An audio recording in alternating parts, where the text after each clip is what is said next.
एक दिन एक नन्हा पक्षी जंगल से भटकता हुआ एक रहस्यमय जगह पर पहुंचा।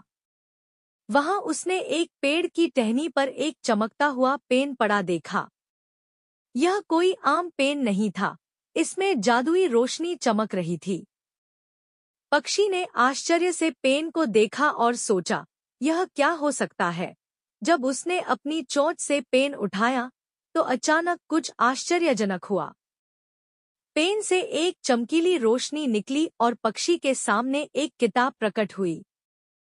पक्षी ने किताब खोली और कुछ ही समय में पेन अपने आप लिखने लगा। लिखा हुआ हर शब्द हकीकत में बदलने लगा।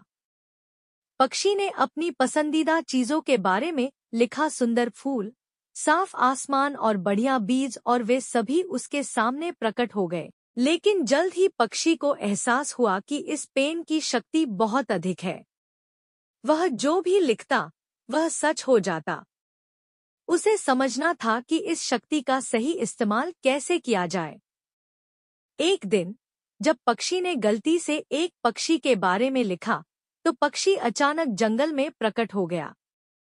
वह बहुत डर गई और उसने पेन को रोकने की कोशिश की, लेकिन जानवर उसकी ओर बढ़ने लगा।